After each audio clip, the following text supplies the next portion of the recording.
Pois bem, bom dia a todos. É com grande satisfação que damos início a mais um painel tributário elaborado pela CCA Bernardon. No primeiro momento eu vou tratar da legislação federal, na sequência o colega Luiz Antônio irá tratar da legislação estadual e municipal e por último o colega André irá falar da legislação previdenciária. A primeira alteração que a gente traz na legislação federal diz respeito às alterações nas alíquotas do IOF, Imposto sobre Operações de Crédito, Câmbio e Seguro e relativo a títulos e valores mobiliários. Através do decreto número 10.797, de 16 de setembro de 2021, foi instituída a majoração das alíquotas para o período entre 20 de setembro de 2021 a 31 de dezembro de 2021. Então, nesse período, as alíquotas do IOF, que são de cálculo diário, elas passam a ser, no caso, quando o mutuário é pessoa jurídica, a alíquota passa de 0,0041% ao dia para 0,00559% ao dia, o que corresponde à alíquota de 1,5% ao ano, passa a ser agora de 2% ao ano. E no caso, quando o mutuário for pessoa física, as alíquotas que seriam de 0,0082% ao dia passam a ser de 0,0118% ao dia, o que equivale a uma alíquota efetiva anual de 4%. Então é um aumento de 1,5% no caso de pessoa jurídica, mutuário pessoa jurídica passa para 2% e pessoa física, mutuário pessoa física, de 3% passa para 4% ao ano. Com relação como eu disse, essa alteração vale desde ontem, dia 20 de setembro, até 31 de dezembro. Então, todas as operações de mútuos realizadas a partir de então, o cálculo do IOF tem que ser com as novas alíquotas. Aquelas empresas que têm empréstimos no sistema de conta corrente, vale a mesma regra. Os saldos devedores diários de 20 de setembro a 31 de dezembro serão tributados, a tributação se dá mensalmente, sempre no início de cada mês, em relação ao período anterior.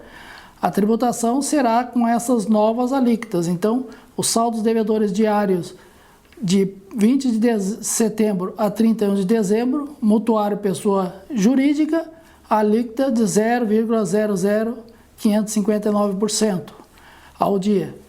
Mutuário pessoa física, 0,0118% ao dia sobre os saldos devedores diários. Com relação à alíquota, a tributação dos empréstimos novos continua o adicional, aquele de 0,038%, não alterou aquele adicional. Então, com relação ao IOF, teria essa novidade que vai pesar um pouco mais no bolso dos contribuintes. Agora, o segundo ponto a gente traz para tratar da legislação federal, é uma continuação da semana passada. Na semana passada nós fizemos um comentário sobre uma decisão do CARF que tratava sobre a questão das subvenções para investimento, no caso dos incentivos fiscais. E lá nós comentamos as condições para que essas subvenções para investimento tenham que ser aplicadas para que possam ser excluídas da base de cálculo do imposto de renda e da contribuição social.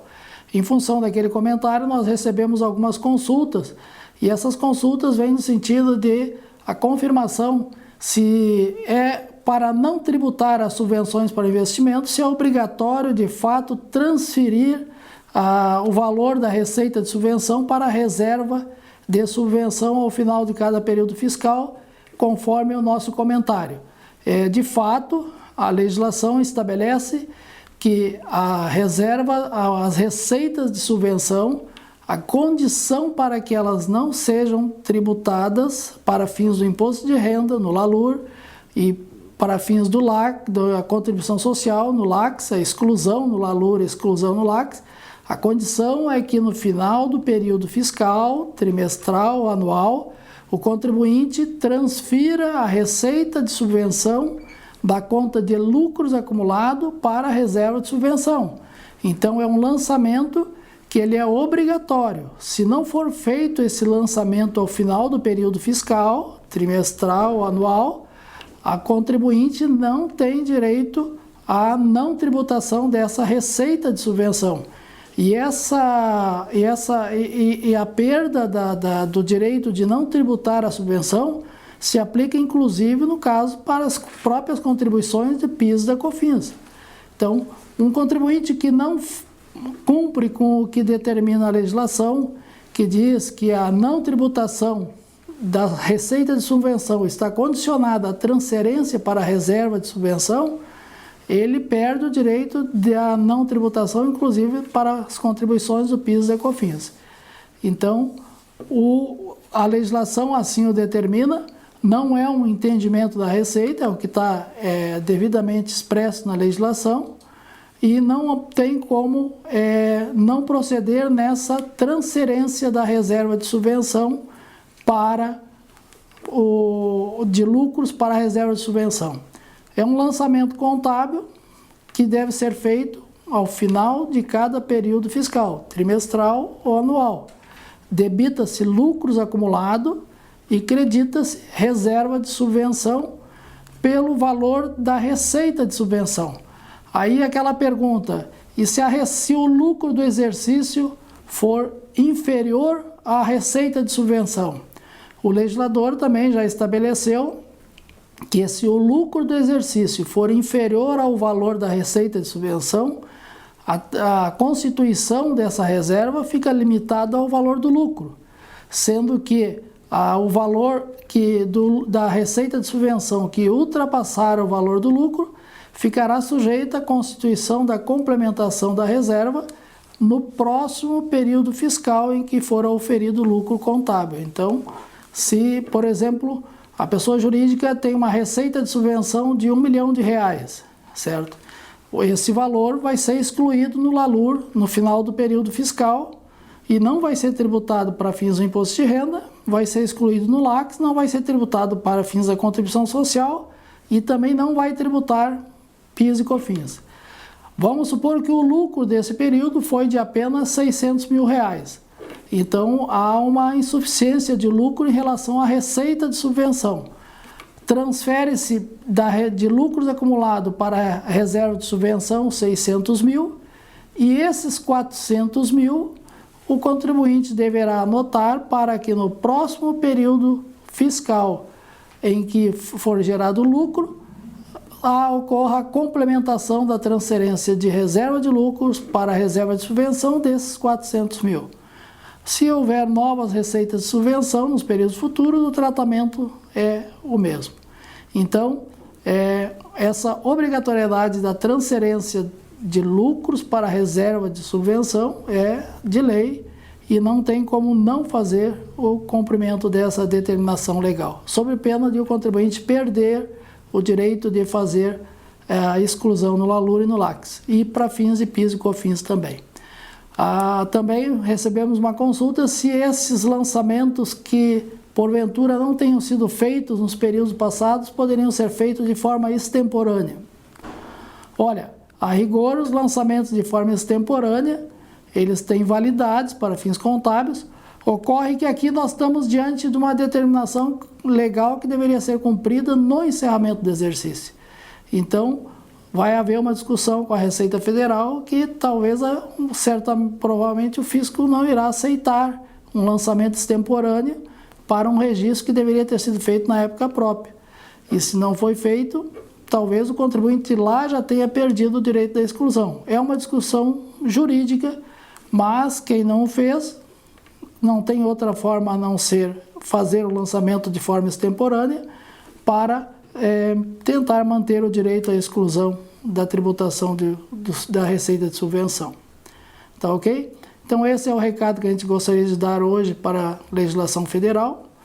Passamos aí a palavra na sequência para o colega Luiz Antônio e deixamos em aberto as consultas aí no chat sobre essas e outras matérias da legislação federal que seja do interesse dos senhores. Muito obrigado e uma boa semana a todos.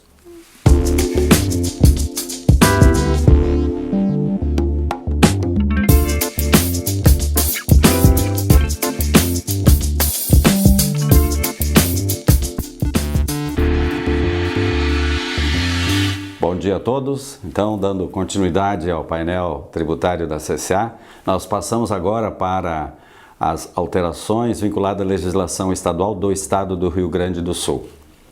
Tivemos a publicação de um decreto tratando sobre o diferencial de alíquota da Emenda Constitucional 87 de 2015, tratando de dois assuntos especificamente, dos benefícios fiscais e também da inaplicabilidade no caso do Simples Nacional.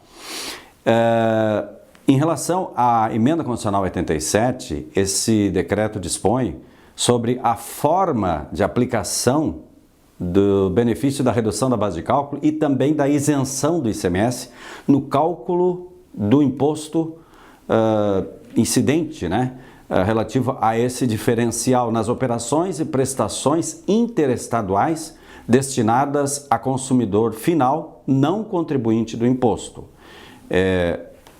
Algo que já está previsto no convênio 153 de 2015 e que agora está sendo implementado na legislação do Estado do Rio Grande do Sul, basicamente alterando as disposições apenas da fórmula específica para o cálculo deste diferencial, mas o resultado permanece o mesmo daquilo que já estava na fórmula anterior. Este mesmo decreto também, então, atualiza os dispositivos que tratam do diferencial relativamente às operações promovidas por remetente optantes do Simples Nacional. A atividade do Simples Nacional já estava dispensada do recolhimento desse diferencial, né, através de liminar, né, quando o remetente é do Simples Nacional. Tá? O que ficou agora sacramentado, e este decreto 56086 veio a colocar na legislação de uma forma definitiva, é que houve a decisão através de uma ação direta de inconstitucionalidade, a ADI número 5469, que julgou inconstitucional a cobrança prevista na forma do convênio 93 de 2015, que trata desta questão do diferencial de alíquota em relação ao Simples Nacional. Depois tivemos algumas notícias relativas à nota fiscal eletrônica. Foi publicado então no portal da nota fiscal eletrônica no dia 13 de setembro a versão 1.00 da nota técnica 2021-003 e ela substitui a nota técnica 2017-001. Então, as empresas que, principalmente aquelas fornecedoras de notas fiscais eletrônicas, né, devem então verificar, porque tem prazo para implementação, né, das alterações a partir de 2022 e 2023, conforme o caso, né? Então, empresas que se envolvem então com a programação, né, a disponibilização de nota fiscal eletrônica e nota fiscal de consumidor eletrônica também, quando o produto comercializado possuir código de barra com um jetim. Tá? Então, é especificamente em relação a este caso, quando o produto comercializado possuir código de barras com jetim. Tá? E a outra publicação relativa também à nota fiscal eletrônica é a nota técnica 2016-003, na sua versão 2.10. Ela altera a tabela de NCMs, tá? Então, alguns códigos NCMs tiveram a sua alteração na tabela do IPI, né? E houve a necessidade de se fazer esta alteração nas disposições relativas a orientações, né, e até mesmo vinculada ao próprio programa, né, da nota fiscal eletrônica, e esta alteração então tem vigência a partir de 1º de outubro de 2021. Então, novamente, empresas que se envolvem com a geração, né, das notas fiscais eletrônicas. Passamos agora para as alterações vinculadas ao ISSQN da cidade de Porto Alegre. Nós, no mês de agosto de 2021, tivemos a publicação de uma lei complementar municipal, a número 911, e respectivo decreto regulamentador, quanto ao Programa de Recuperação Fiscal, Recupera POA. Tá? Então, a Prefeitura de Porto Alegre disponibilizou no seu site orientações próprias a respeito deste benefício de desconto de multa e juros para empresas que queiram saldar débitos que possuem junto ao município, vinculados ao ISSQN, ao ITBI, a própria Alvará, né, que é o TFLF, né, e também, inclusive, dívidas não tributárias, tá? Então, no período de 1º de setembro até 29 de outubro de 2021, para estes tributos. E de 1º de outubro a 30 de novembro, em relação aos casos de débitos de IPTU e também de TCL, que é a taxa de coleta de lixo. Tá? Então, para estes dois últimos, então, é no período de 1º de outubro a 30 de novembro de 2021. Tá? Então, para ISS, ITBI, TFLF e dívida não tributária, 1º de setembro até 29 de outubro, especificando que TFLF é a taxa de fiscalização, localização e funcionamento do estabelecimento. Como dizíamos anteriormente, né, o alvará de localização. Tá? Então, esse programa ele possibilita que os contribuintes regularizem esses tributos com desconto de até 90% de juros e multas. Então, 90% se o pagamento for à vista. 75% de desconto, né, para pagamento entre 2 e 12 parcelas. 60% de desconto para pagamentos entre 13 e 24 parcelas. 50% de desconto nos encargos, né, com multas e juros, tá, para pagamentos entre 25 e 60 parcelas. E também 50% de desconto para pagamento entre 61 e 84 parcelas, sendo que as primeiras 4 parcelas somadas devem representar 10% do saldo a ser parcelado, na proporção de pelo menos 2,5% cada.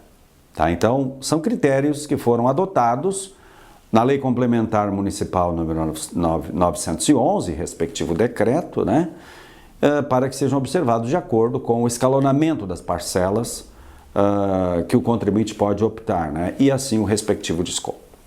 A adesão, então, ela será diretamente feita pelo contribuinte por meio do site da própria prefeitura, né, já estando disponível desde 1º de setembro para todos os contribuintes que tenham débitos junto à prefeitura, com os tributos que alcançam a partir de 1º de setembro. E a prefeitura também pode encaminhar, então, proposta de adesão ao Recupera POA pelos correios, né, ou até mesmo por e-mail, tá? Então, esta é a alteração, pelo menos já havida em agosto, que foi proporcionada pela legislação municipal de Porto Alegre e que está em vigor, agora estando até 29 de outubro, né, principalmente no caso do ISSQN, que nós estamos tratando, né, e IPTU indo até o final de novembro. Tá?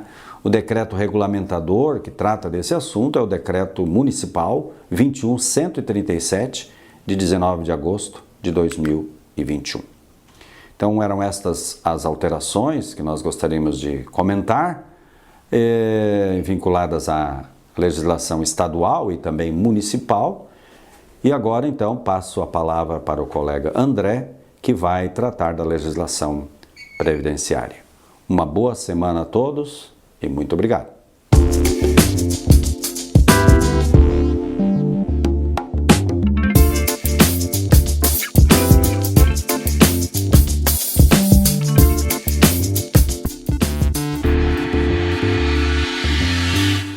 painel tributário de 30 de agosto, tratamos da novidade trazida pela Receita Federal do Brasil, que permite que o contribuinte possa requerer, na versão S1.0 do E-Social, a transmissão imediata da DCTF-Web a partir da competência outubro de 2021.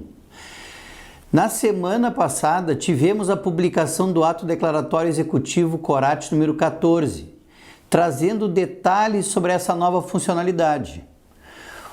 Um desses detalhes é que não poderão ser transmitidas de forma direta aquelas DCTF-Web cujo conteúdo indicar em crédito tributário com exigibilidade suspensa.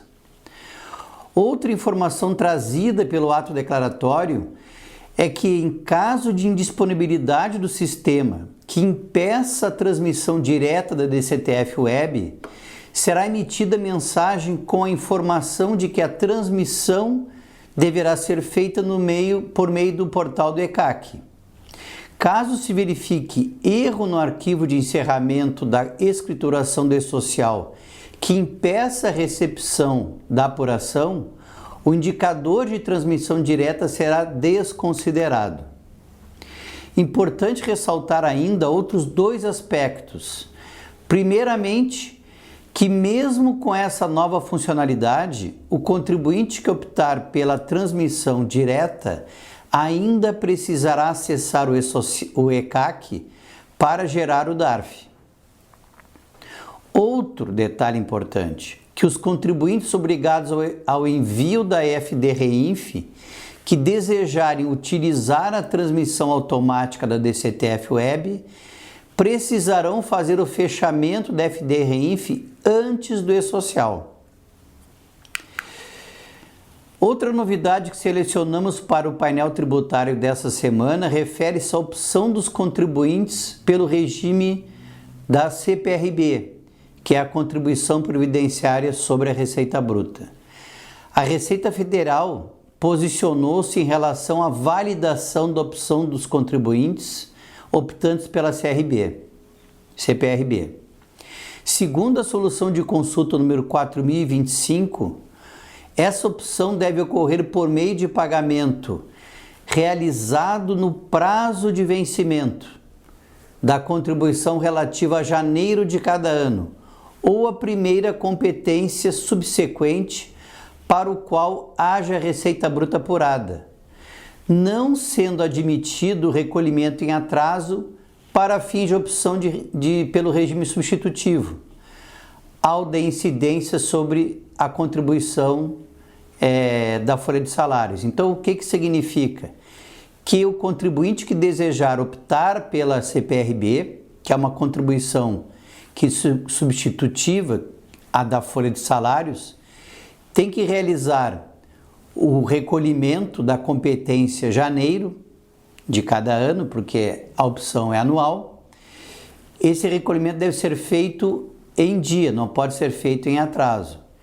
E caso ele não tenha receita bruta no mês de janeiro, então, na primeira competência que ocorrerá o fato gerador, que seria a receita bruta, ele precisará recolher da mesma forma, sem atraso.